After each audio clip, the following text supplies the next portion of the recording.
பாடலை பூத்தவளே என்று தொடங்குகின்றார் அபிராமபட்டர். இந்த பாடல்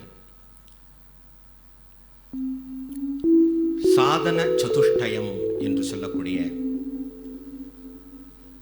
ஒரு முமுக்ஷு ஞானத்தை பெற வேண்டியவன் அடைய வேண்டிய நிலைகளிலே முக்கியமான ஒரு நிலை வைராக்கியம். விவேகம், வைராக்கியம், ஷமதமாதி ஷட்க சம்பத்தி, முமுக்ஷுத்வம் என்ற 4 நிலைகளையும் ஒருவன் அடைய வேண்டும். அப்பொழுதுதான் அவனுக்கு வேதாந்த மெய்ஞான பரம்பொருள் தன்னுடைய அறிவிலே சித்தியாகும். இந்த 4 சதுஷ்டயம் என்று சொல்லக்கூடிய நிலைகளிலே வைராக்கியம் என்பது மிக மிக முக்கியமானது. பகவான் ஸ்ரீ கிருஷ்ணரும் பகவத்கீதையிலே வைராக்கியேன அபியாசேன என்று சொல்லி வைராக்கியத்தாலும் அபியாசத்தாலும் இந்த மன உறுதியை பெற்று ஞானத்தை அடைய முடியும் என்று உறுதியளிக்கின்றார். அந்த வைராக்கிய நிலையை பெறுவதற்கு இந்த பாடலாகப்பட்டது மனதிலே வைராக்கியம் என்கின்ற சாதன சதுஷ்டயத்திலே ஒரு அங்கமாக விளங்கக்கூடிய ஒரு நிலையை நமக்கு அளிக்கக்கூடியதாக இருக்கின்றது. பூத்தவளே புவனம் 14 பூத்தவண்ணம் காத்தவளே.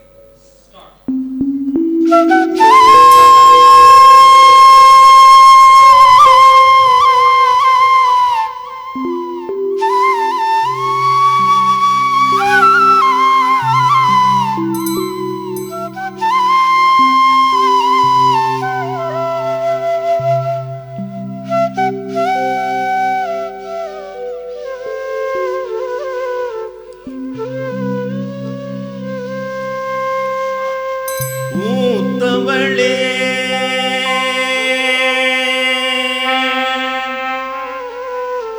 புவனம் 14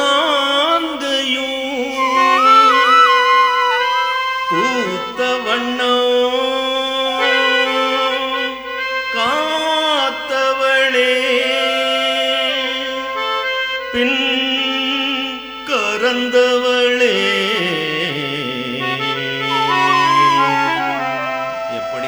பிரபஞ்சத்தை எல்லாம் படைக்கின்றாயோ அப்படியே நீ அதை உள்வாங்கிக் கொள்ளவும் செய்கின்றாய்.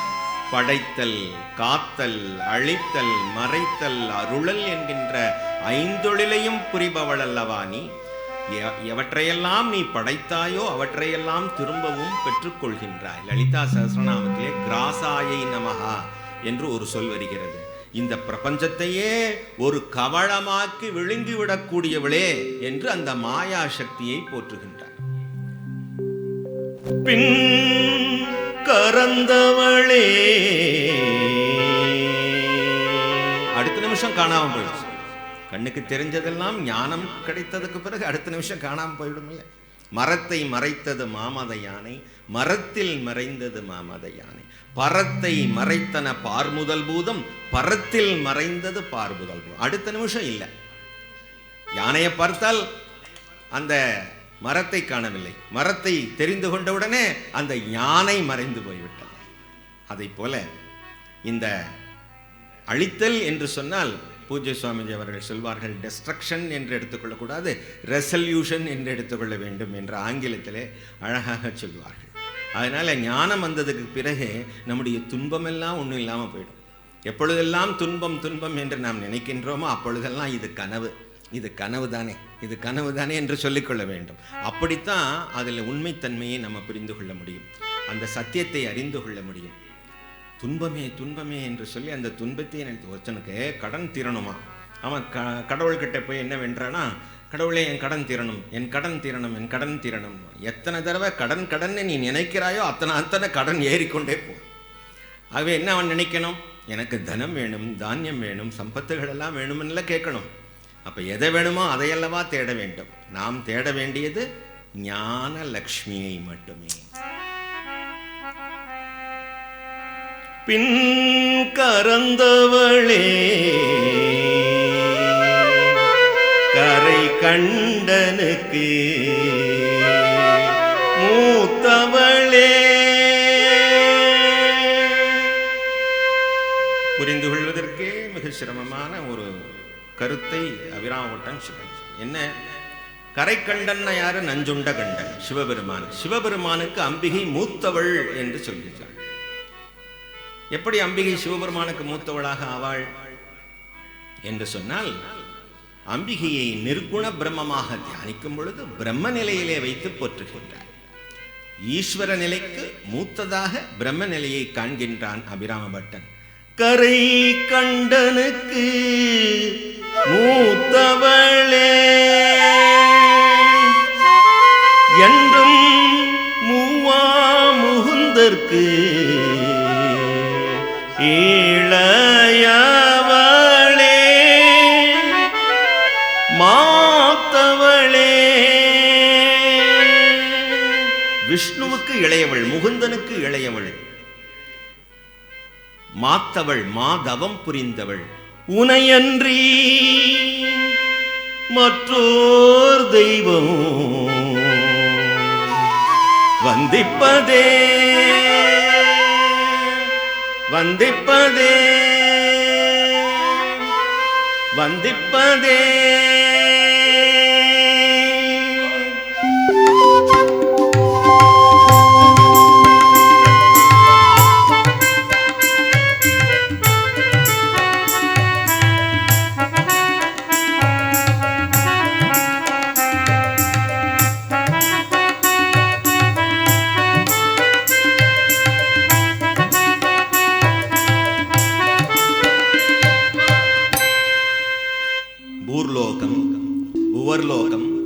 ஸ்வர்கலோகம், மகர்லோகம், ஜனலோகம், தபலோகம், சத்தியலோகம் என்று 7 மேல் லோகங்கள். பூர்லோகம், புவர்லோகம், ஸ்வர்கலோகம், மகர்லோகம், ஜனலோகம், தபலோகம், சத்தியலோகம் என்று 7 லோகங்கள், மேல் 7 உலகங்கள்.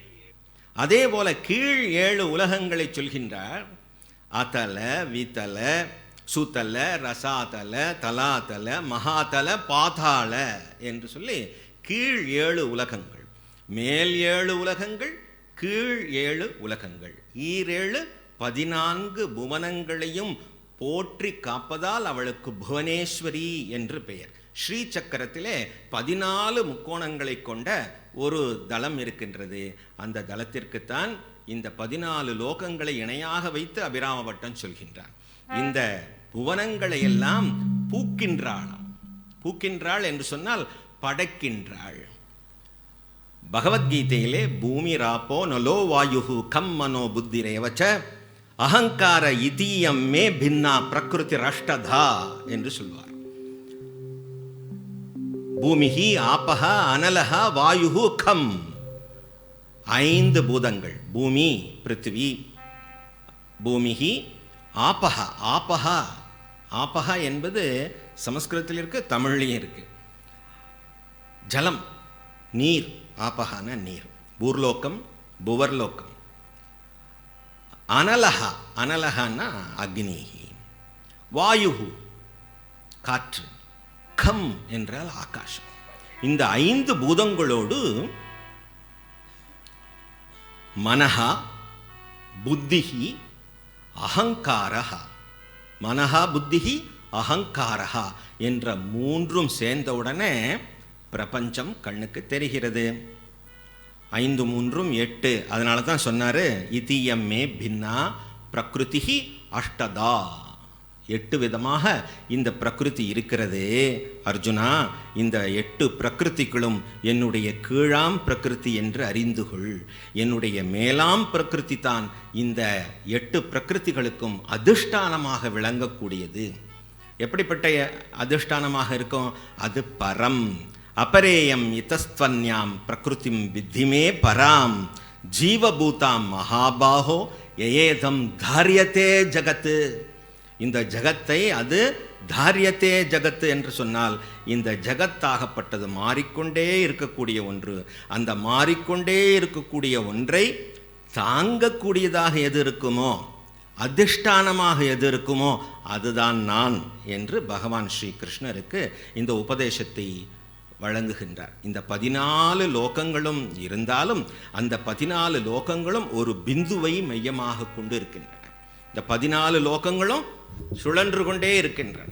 ஆனால் இந்த பிந்து மையமோ சுழல்வதில்லை. ஒரு சக்கரத்திலே அச்சாணி எப்படி நிலையாக இருந்தால்தான் எல்லாம் சுழலுமோ, அதுபோல் பிரம்மம் தான் இயங்காமல் அனைத்தையும் இயக்குவதைப் போல் தோன்றுகிறது. ஆஸ் தோ மூவிங் என்பதை அபிராமபட்டன் மிக அழகாக இந்த பாடலிலே, பூத்த வண்ணம் காத்தவளே வண்ணம், பூத்ததைப் போல, பூத்த வண்ணம்னா பூத்தது மாதிரி, படைத்ததைப் போலவே காப்பதைப் போலவும் நீ காப்பாற்றுகின்றாய், அதே போல அழித்தும் விடுகின்றாய்.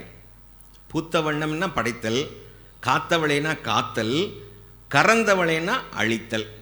மூத்தொழிலையும் செய்பவளாக அம்பிகையை இங்கே அபிராமபட்டன் விளக்கி சொல்லியிருக்கின்றார். கரை கண்டனுக்கு மூத்தவள் என்று சொன்னதுனாலே இந்த பாடலிலே அபிராமபட்டன் பரம் என்று சொல்லக்கூடிய பிரம்மத்தையே அபிராமியாக பார்க்கின்றார். என்றும் மூவா முகுந்தற்கு இளையவளே என்று சொன்னால், முகுந்தனும் மூப்பை அடைவதில்லை, என்றும் நித்திய கன்னிகையாக இருப்பவள் அபிராமி அம்பிகை. ஏனென்று சொன்னால் அவள் எதையும் பிரசவிக்காதவள், பிரசவித்ததைப் போல் தோன்றுவதால் அவள் எதையும் படைக்காதனால் அவள் என்றைக்கும் நித்திய கன்னிகா. மா தவம் செய்யக்கூடியவள், உனையன்றி மற்றோர் தெய்வத்தை நான் எப்படி போற்றுவேன்?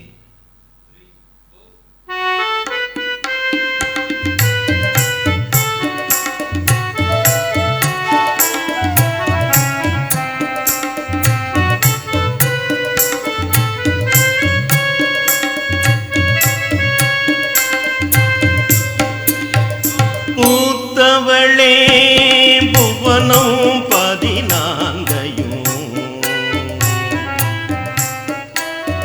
பூத்த வண்ணம் காத்தவளே பின் கறந்தவளே கரை கண்டனுக்கு மூத்தவளே என்றும் மூவா முகுந்தற்கு இளையவளே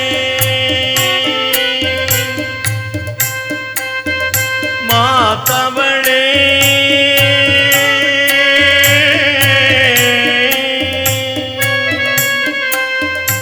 உனையன்றி மற்றோர் தெய்வம் வந்திப்பதே வந்திப்பதே வந்திப்பதே.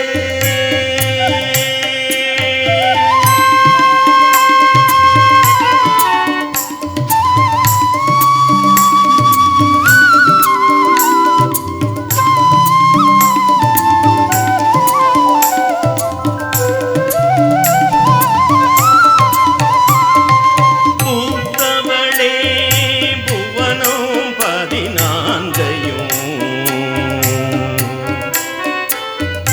பூத்த வண்ணம் காத்தவளே பின் கறந்தவளே கரை கண்டனுக்கு மூத்தவளே